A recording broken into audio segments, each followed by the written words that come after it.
What has changed in today's world that a Titanic incidents cannot happen again?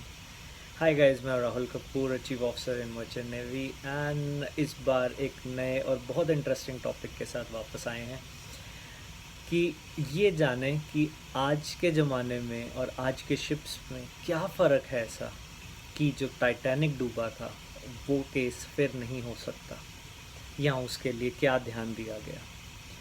Guys, I believe आपने मेरी पहले भी कुछ videos देखी होंगी, कुछ इन्फॉर्मेटिव एजुकेशनल वीडियोस मैंने अपने चैनल पे अपलोड करी हुई हैं।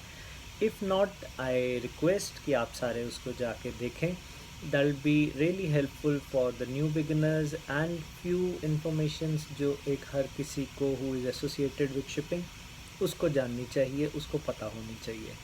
सो आई बिलीव आप उनको देखेंगे।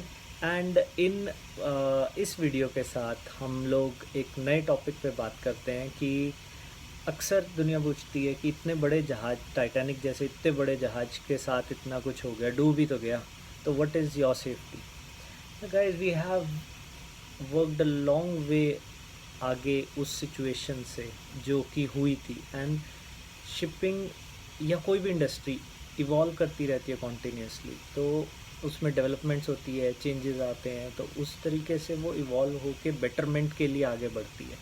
Same as a case with shipping.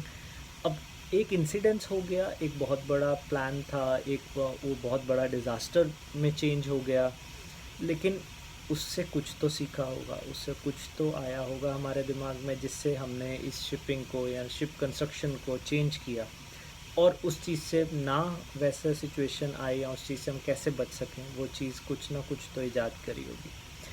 So guys, अगर मैं आपको बताऊं तो शिप पे there are two major dangers जिससे हम लोग डरते हैं।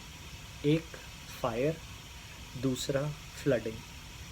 तो यहाँ तो पानी घुस जाए जो कि टाइटैनिक में हुआ, वो भी खतरा है, या शिप पे आग लग जाए, वो भी बहुत बड़ा खतरा है, क्योंकि यहाँ पे कोई फायर फाइटर तो आने नहीं वाला। So it's gonna be us who will be working as fire fighters, and हम लोग प्रोटेक्ट करेंगे जब तक कि कोई एडिशनल अपने को हेल्प नहीं आ जाती, which is sometimes really difficult to get. रही बात फ्लडिंग की, तो फ्लडिंग अगर याद हो, टाइटैनिक सब ने देख तो ली, लेकिन अगर ध्यान हो तो क्या हुआ था टाइटैनिक में। जब उसके हल रप्चर हुआ था, उसका हल टकराया था आइस से, तो उसके हल ब्रीच हो गया था, ब्रेक हुआ था अंदर, एंड वाटर इनग्रेस होना शुरू हो गया था।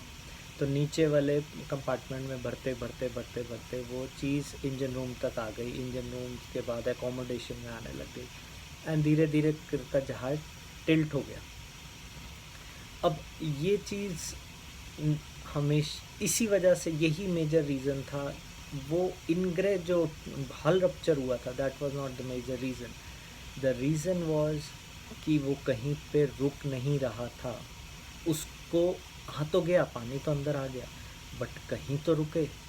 आज आप भी एक कमरे से दूसरे कमरे जाने के लिए दरवाज़ा रखते हो, क्यों कमरों में डिवाइड करते हो? क्योंकि अगर आपको किसी को दूसरे कमरे में रोकना है तो आप उसको रोकोगे तो सही, दरवाज़ा लगा दोगे, वो रुकेगा तो सही, बट ये पानी नहीं रुक रहा था। So that was a time जब उस इंसिडेंस के बाद हल में पार्टीशंस की इन्वेंशन करी गई कि शिप को लॉन्गिट्यूडनली, लेंथ में, मतलब हमारे को डिविजन्स में बांटना पड़ेगा।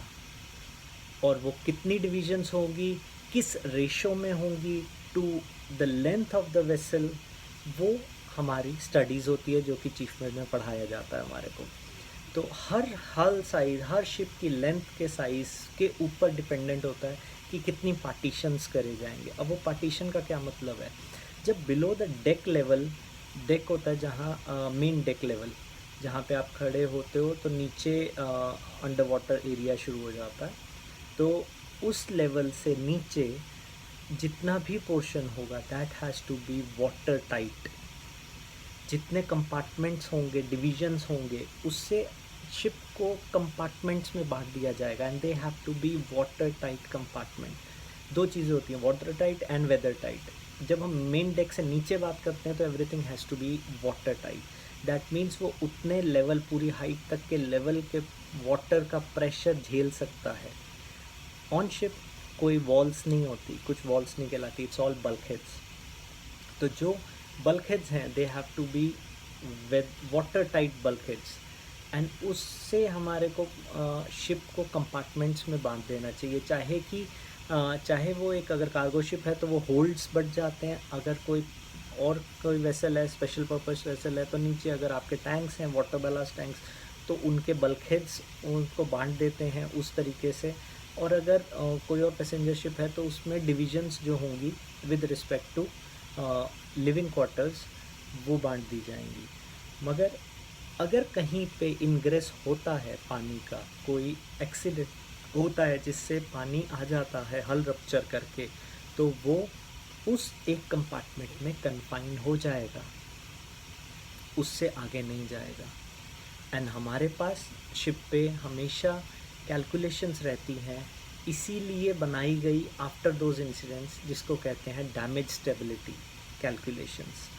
वो कैलकुलेशंस होती हैं जिसमें कि अगर आपका कुछ एक हिस्सा डैमेज हो गया है, वाटर इनग्रेस हो गया है, शिप थोड़ा टिल्ट हो गया है, तो भी हम उसको स्टेबल कैसे रख सकते हैं for the safety of life at sea. वो हमारे पास सब कैलकुलेशन होती है। चाहे वो आपका फिर एक कंपार्टमेंट फिलअप हो जाए या 2 कंपार्टमेंट फिलअप हो जाए, बट फिर भी जहाज़ कहीं नहीं जाएगा, कुछ नहीं होगा जहाज़ को।